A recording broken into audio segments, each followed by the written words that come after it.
Dengue ও seasonal flu নিয়ে আরো জানাতে ভোলা থেকে যুক্ত হচ্ছেন সহকর্মী ছোটন সাহা।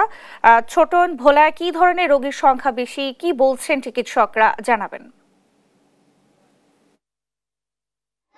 ন্যান্সি, আজকে এই 250 শয্যার জেনারেল হাসপাতালে আমরা দেখছি যে 294 জন কিন্তু রোগী চিকিৎসাধীন রয়েছেন, যাদের মধ্যে নিউমোনিয়া আক্রান্ত রয়েছে, ডেঙ্গু আক্রান্ত রয়েছে এবং আপনার একই সাথে ডায়রিয়া আক্রান্ত রোগীও কিন্তু রয়েছে, যাদের মধ্যে কিন্তু নিউমোনিয়া আক্রান্ত রোগীর সংখ্যাই অনেকটা বেশি। কারণ যেহেতু শয্যা সংকট রয়েছে, এ কারণে কিন্তু বলা যায় যে বেশিরভাগ রোগীদেরকে কিন্তু ফ্লোরে অর্থাৎ মেঝেতে তাদের কষ্ট করে চিকিৎসা নিতে হচ্ছে। একই সাথে কিন্তু সমগ্র জেলায় কিন্তু এখন পর্যন্ত 89 জনের মতো রয়েছে ডায়রিয়া আক্রান্ত রোগী, এমনটি আমরা জেনেছি। এবং এ পর্যন্ত ডেঙ্গু আক্রান্ত কিন্তু হয়েছে 59 জন, যাদের মধ্যে বেশিরভাগ সুস্থ হয়েছেন, তবে এখন পর্যন্ত চিকিৎসাধীন রয়েছেন 3 জন, এমনটি আমরা স্বাস্থ্য বিভাগ থেকে জেনেছি।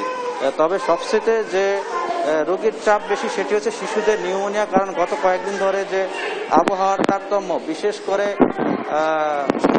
ভারী বর্ষণ এবং একই সাথে তীব্র তাপদাহ, এ কারণে এটি আসলে শিশুদের শরীরে সহনীয় পর্যায়ে না থাকার কারণে কিন্তু তারাই বেশি আক্রান্ত হচ্ছে এবং যেই চাপটি পড়ছে হাসপাতালগুলোতে। যদিও চিকিৎসকরা বলছিলেন যে রোগীদের চিকিৎসা সেবা দেওয়ার ব্যাপারে তারা কার্যক্রম তাদের চলছে এবং প্রয়োজনীয় ওষুধ হতে শুরু করে নেবুলাইজার সকল কিছুই মজুত রয়েছে এবং সেগুলো সরবরাহ করা হচ্ছে, এমনকি আমরা জেনেছি। একই সাথে যদি করোনার বিষয়ে জানাতে চাই যে এখন পর্যন্ত কিন্তু প্রায় 60টির মতো নমুনা সংগ্রহ হয়েছে। যারা করোনা লক্ষণ নিয়ে আসছেন তাদের কিন্তু নিশ্চিত হওয়ার জন্য তাদের পরীক্ষা করা হচ্ছে, তবে এখন পর্যন্ত কিন্তু কারো শরীরে কিন্তু করোনার শনাক্ত হয়নি, এমনটি আমরা জেনেছি। তবে একই সাথে তাদেরও কিন্তু যে পরীক্ষা দরকার সেগুলো কিন্তু করা হচ্ছে, এমনটি আমরা স্বাস্থ্য বিভাগ থেকে জেনেছি। এবং একই সাথে ডেঙ্গু এবং করোনার জন্য কিন্তু